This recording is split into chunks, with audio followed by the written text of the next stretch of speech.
If you want to find the right girlfriend, life partner, or wife, in other words, you want to make a fundamental change in your dating or your relationship life, you have to understand the formula of change. The formula of change basically explains why some people are able to create change in their lives and others aren't. You can imagine the formula of change as a mathematical formula. You have something in the denominator and something on top. No idea what you call that, whatever's on the top. But what do you call that? What's on the top? Sky? Whatever is on the top, right? And whatever's on the top of the formula increases the probability that change is going to occur, right? It increases the value of the outcome. And whatever is in the denominator decreases the probability that change will occur. So what's the first requirement we need to make change happen in our dating and our relationship life or in any other area of our lives? Well, the first thing is a degree of dissatisfaction. You have to be sufficiently dissatisfied with how things are. Maybe you don't have enough dates. Maybe you're only meeting the wrong types of women. Maybe you're sick of being alone. Whenever you've made a change in your life at any given point in time, it only happened because you realized that this circumstance was causing you pain in the past, pain in the present, pain in the future. The number one reason people don't change their dating or their relationship life, or they end up in subpar relationships, or they just stay in a relationship that's not good for them far too long, or they just accept a mediocre dating life, it's because they tell themselves, in the past it was alright, in the present, it's not too bad, and maybe it'll change in the future. Once you realize that this will never change by itself in the future, that nobody is going to come to save you, that there is pain in the past, pain in the present, and there will be pain in the future, you'll be way more likely to change. Because the higher your emotional dissatisfaction, the higher the probability that you want to change. Now, one thing that you have to keep in mind about pain and pleasure motivation is that, yes, the degree to which you feel pain in the present, as in you're really dissatisfied because you're not getting matches on dating apps, you just simply feel undesirable,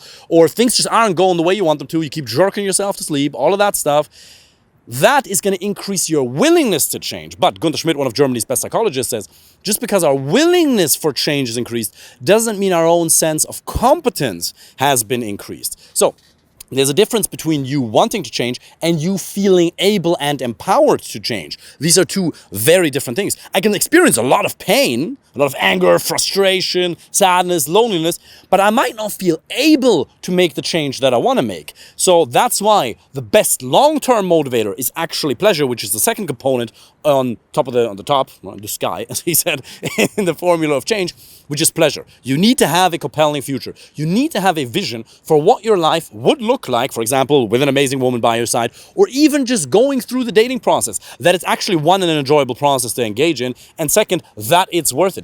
If you keep wondering why I'm moving a little bit, it's a tiny bit uncomfortable here.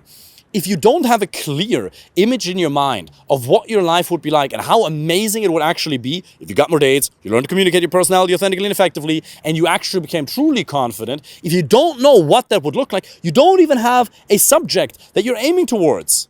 How are you supposed to hit a target at a shooting range if you're blindfolded? So you need a vision that's pulling you forward, because push, Tony Robbins says, is going to wear you out. But pull is going to carry you. You can just keep punishing yourself with pain, and that's fine. And there are some role models like David Goggins who are absolutely amazing, who've mastered that to some extent. But then again, if he talks to Andrew Huberman, they've probably figured out that he hacked the dopamine system to the extent that dopamine isn't just what you get as a reward. It's also about motivation and drive, because pain can actually release dopamine.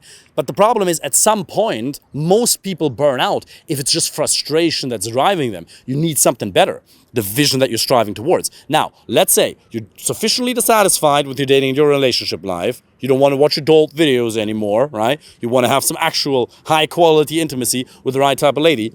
You know exactly what that would look like. You know your must-haves in a woman, your deal-breakers, and your nice-to-haves, but you're still not changing.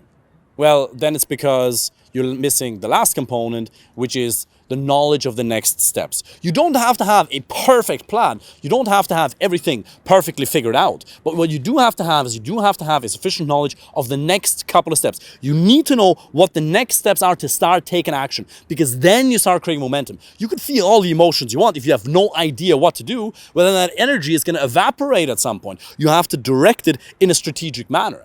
That doesn't mean you have to have the perfect plan. Yeah, if you want to apply for a free initial consultation call, very happy to help you with that. But even even just knowing, okay, I can build an amazing online dating profile, I can approach women in person, I can start moving. And once you create momentum, you'll actually get excited. And then the momentum is going to carry you, because once you do the things that were once difficult, they'll become easy.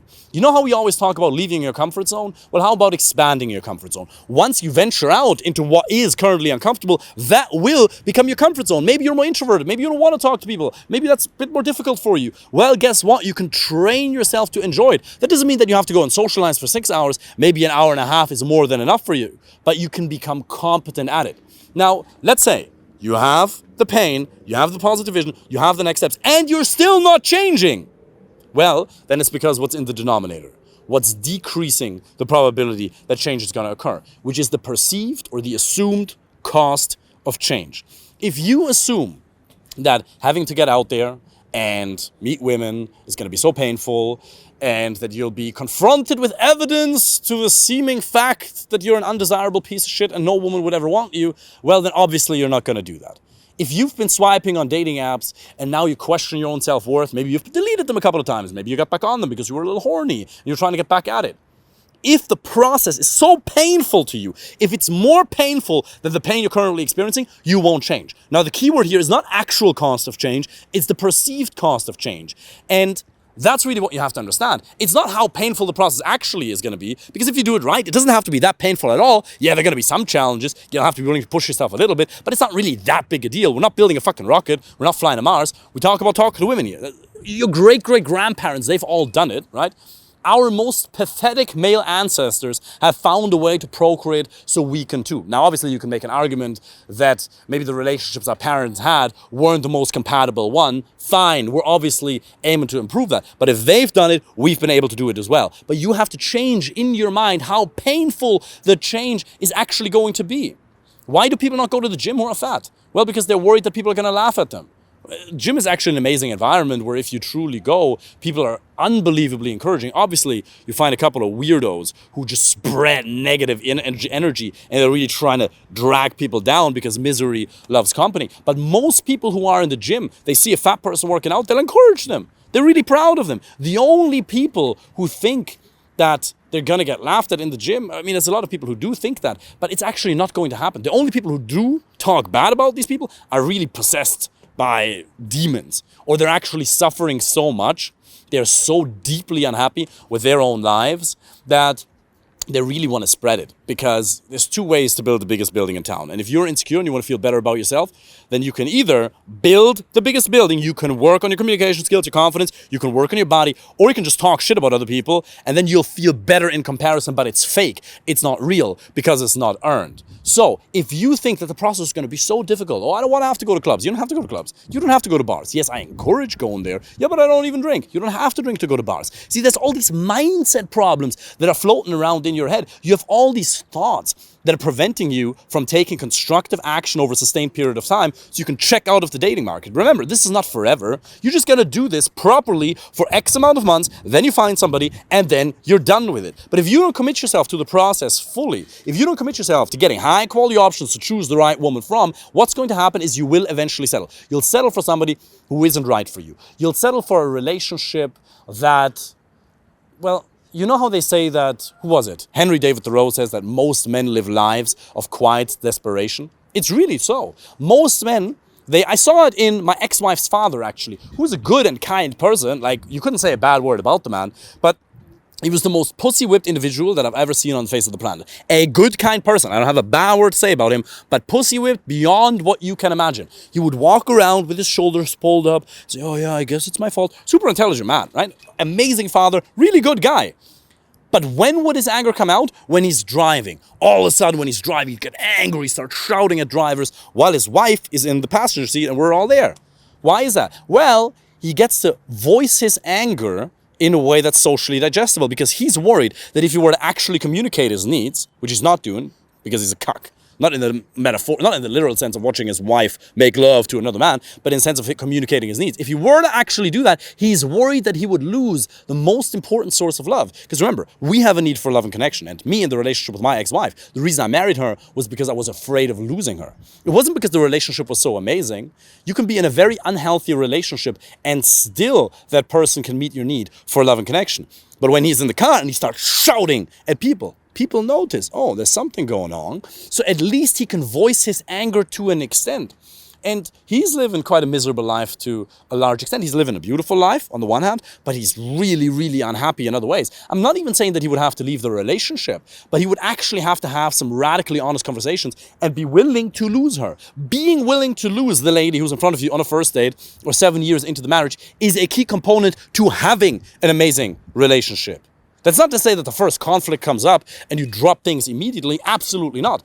You want to be able to fight through things. But there comes a point in time where you just have to acknowledge you fall prey to the sunk cost fallacy. Well, I've invested so much, so why would I end the relationship now? Well, because you're missing out on a tremendous amount of happiness.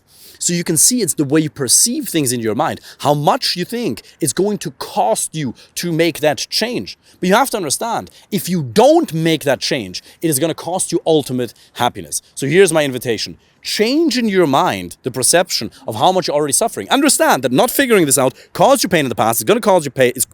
It's causing you pain right now, and it will cause you pain in the future. And then understand, okay, what would a life have to be like, my relationship life, my dating life, for me to be actually truly excited about it, for me to want to go with the flow? What would she have to be like? What are my must-haves? What are my nice-to-haves? What are deal breakers? Because if you don't have a compelling future, something that you're working towards, you're not excited. You're missing that juice.